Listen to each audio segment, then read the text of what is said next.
Hey guys, how's it going? All right, guys. I just want to tell you the deal with my car. I got it fixed, got it done. It's working. I just want to tell you. Yesterday, I was at the laundromat doing laundry. Parked my car. Must have been there for maybe like an hour or something like that. Got back to my car, tried to start it, and my car wouldn't start. Um, I was in there for an hour, so I'm pretty sure. I was pretty sure when that happened. I was thinking maybe it could have been the battery, but I was pretty sure it wasn't the battery, since the battery was changed up. It was changed up a couple years ago, 2 years ago, and they should last at least 4 to 5 years.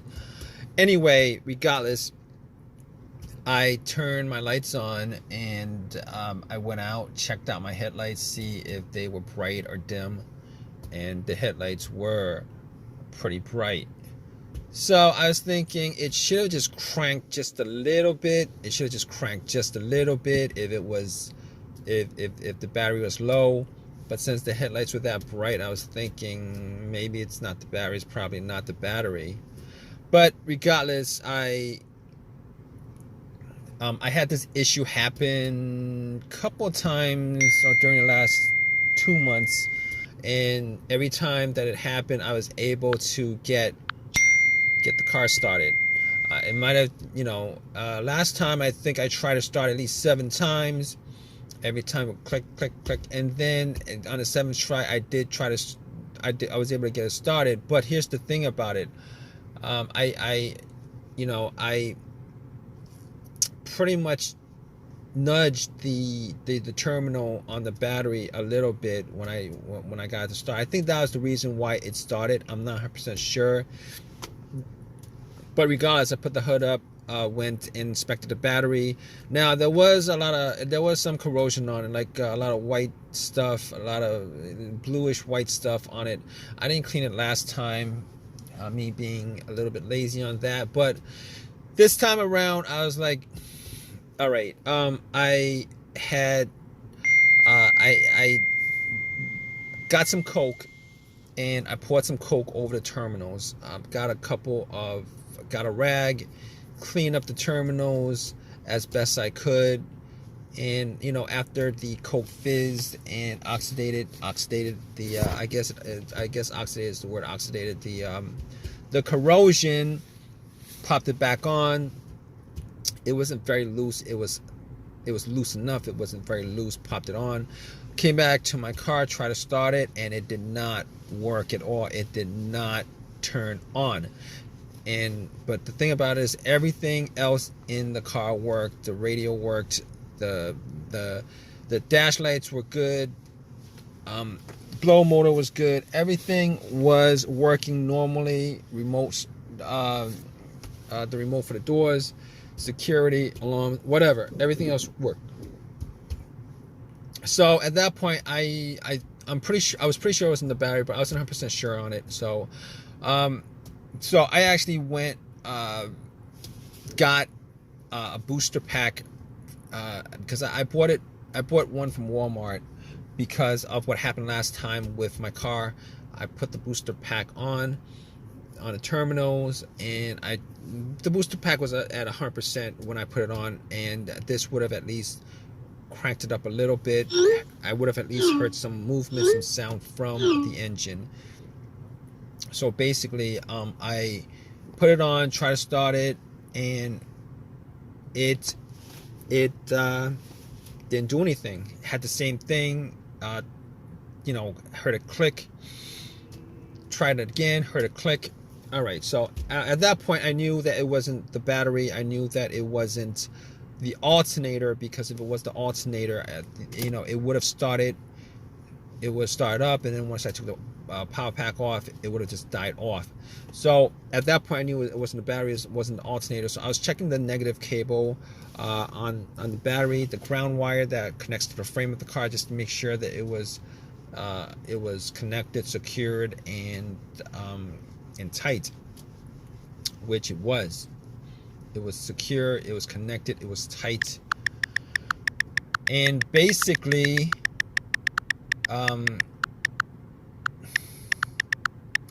it was secure, it was connected, it was tight, and I don't think it was the ground wires that was the issue. So at that point, I was thinking, okay, I was troubleshooting the whole entire thing. It wasn't any of those things. I was hoping it was at least one of those things so that it would have been an easy fix. Now, so basically, there's still a couple of things that I thought might have caused it. I did have an OBD2 scanner with me that I bought from Walmart because of, the last couple of times that it happened. Here's the thing about OBD2 when it comes to no start issues. Those $19 OBD2 will not give you. There's no code that will generate for a no start issue. With that kind of situation. Popped it in just to make sure that there was connection to that the car's computer, PCM, ECM was working and connected to the car itself, and it was.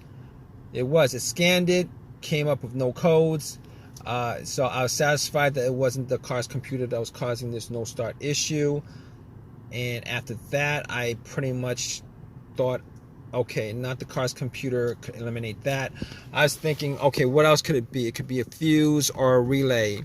So basically with the relay, I was like, it could be the relay, but considering I try to start it at least 15, probably like 20 times, probably close to 20 times.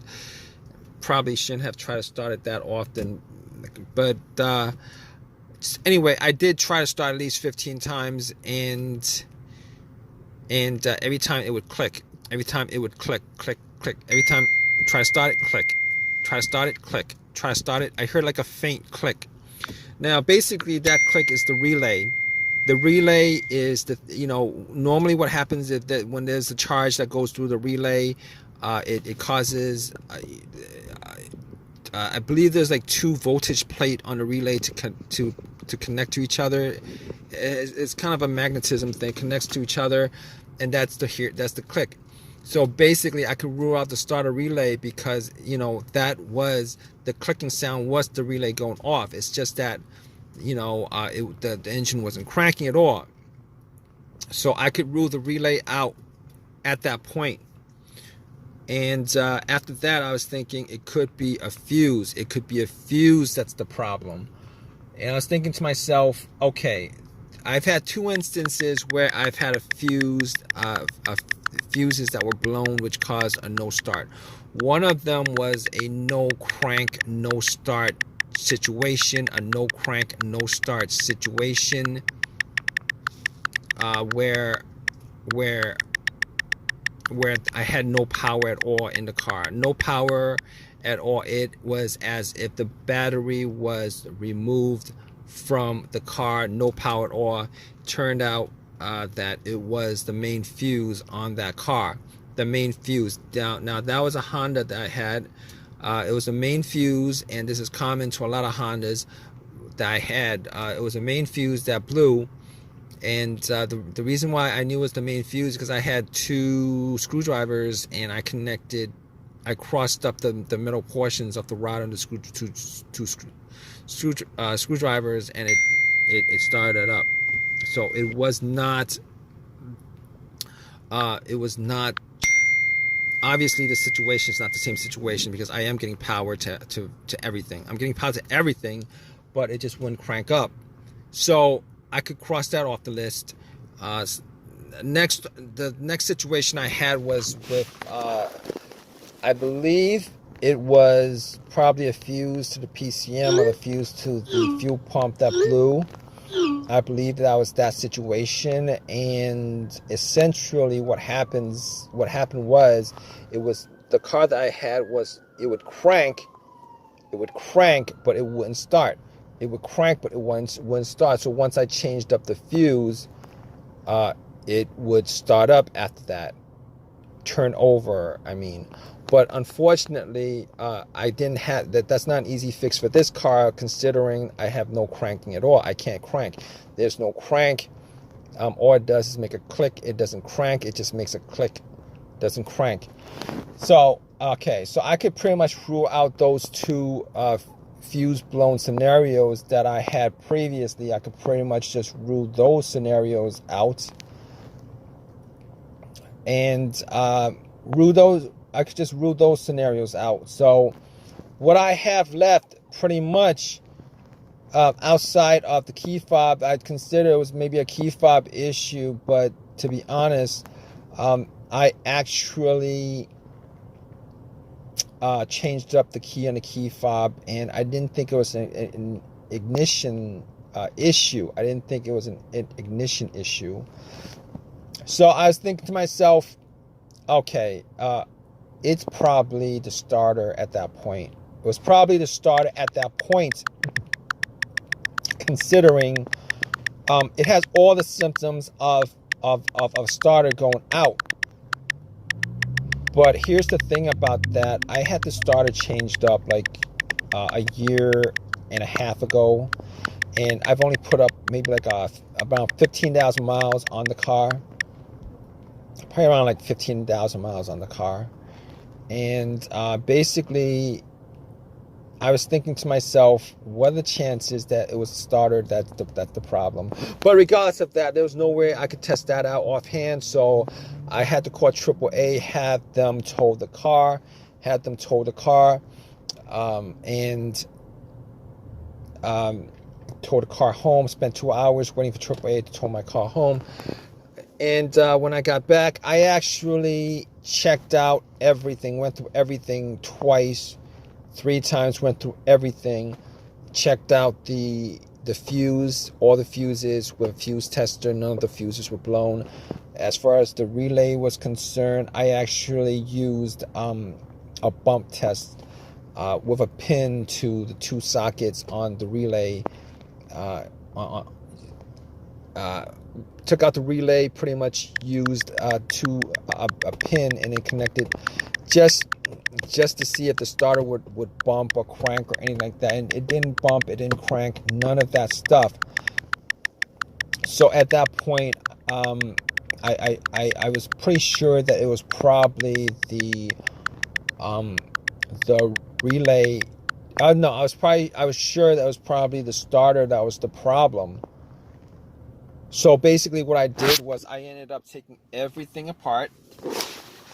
I ended up getting to the starter, and after I got to the starter, I actually connected a wire from the positive of the battery terminal straight to the solenoid, one of the terminals on the solenoid. And just to see whether I could bump it, I could not bump it. It did not start at all. So at that point, I was like I was 100% sure it was a starter. So I took the starter out, went to AutoZone, had them test it, and the starter did not work at all. Granted, it was a rebuilt starter. So cut to the chase. I got another.